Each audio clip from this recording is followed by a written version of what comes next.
அன்பர்களே, இன்று தைப்பூசம். பின்னலூர் ஸ்ரீ சுப்பிரமணிய சுவாமி திருக்கோவிலுக்கு செல்கிறோம். இத்திருக்கோவில் கடலூர் மாவட்டம் பின்னலூரில் அமைந்துள்ளது. கடலூரிலிருந்து 9 கிலோமீட்டர் தொலைவில் உள்ளது. 500 ஆண்டுகளுக்கு முன்பு பழமை வாய்ந்த திருக்கோவில் இது. அக்காலத்தில் விவசாயத்தை பிரதானமாக கொண்ட இந்த கிராமத்தில் பல ஆண்டுகளுக்கு முன் முருக பக்தர் ஒருவர் வாழ்ந்து வந்தார். முருகனுக்கு கோவிலாக சென்று வழிபடுவதை வழக்கமாக கொண்டிருந்தார். ஒரு காலகட்டத்தில் அவருக்கு பொருளாதார நெருக்கடி காரணமாக அயல் நாட்டிற்கு வேலைக்கு செல்ல வேண்டியிருந்தது. இருப்பினும் அவருடைய நினைவு முருகனையே சுற்றி இருந்தது.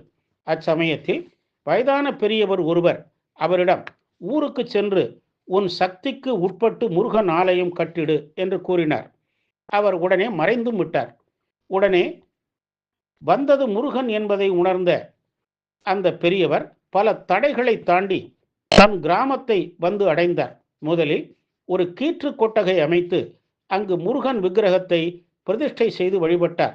இவர் முருகன் மேல் கொண்டிருந்த பற்றின் காரணமாக மக்கள் அவரை குப்புசாமி சித்தர் என அழைக்கத் தொடங்கினர். பிற்காலத்தில் ஓடுகள் வேய்ந்த ஆலயமாக மாறியது. வயது மூப்பின் காரணமாக குப்புசாமி சித்தர் இறைவனடி சேர்ந்தார். அவரது உடலை அடக்கம் செய்து அதிஷ்டானம் அமைத்தனர். அதன் பின் கோவில் பராமரிப்பின்றி சிதலமடைந்தது. பின்னர் புதியதாக வள்ளி தெய்வானை சமேத சுப்பிரமணியர் விக்கிரகம் நிறுவப்பட்டு 2022 ஏப்ரல் 8ஆம் நாள் மகா கும்பாபிஷேகம் செய்யப்பெற்றது. இங்குள்ள முருகனை வழிபட்டால் எப்பேற்பட்ட தலைகளும் விலகிவிடும். திருமண தடைகள் விலகி திருமணப்பேறு கிட்டிடும். அவ்வாறு திருமணப்பேறு கிட்டியவர்கள் திருமணம் முடிந்தவுடன் தம்பதியராக இக்கோவிலுக்கு வந்து முருகனுக்கு திருக்கல்யாணம் செய்து நேர்த்திக்கடன் செலுத்துகின்றார்கள்.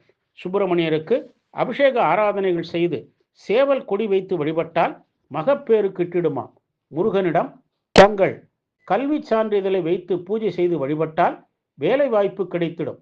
இவ்வாறு வேலை வாய்ப்பு பெற்றவர்கள் முதல் மாத சம்பளத்தை காணிக்கையாக வழங்குகிறார்கள்.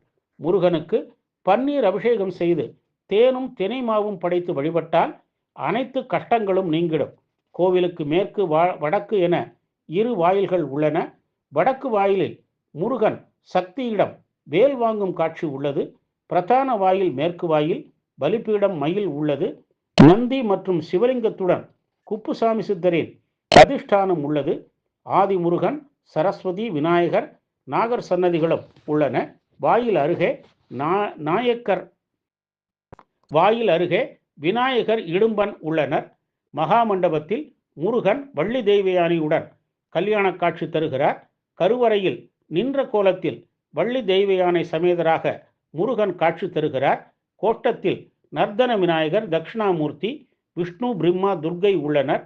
தைப்பூசம் இங்கு மிக சிறப்பாக நடைபெறும். பங்குனி பூச நாளில் குப்புசாமி சித்தரின் குரு பூஜை நடைபெறுகிறது. பங்குனி உத்திரம் பெருவிழாவாக நடைபெறுகிறது. சித்ரா பௌர்ணமி, சஷ்டி, கார்த்திகை ஆகியவும் விழா நாட்கள்.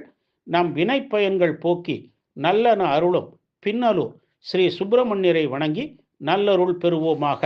வீரவேல், வெற்றிவேல்.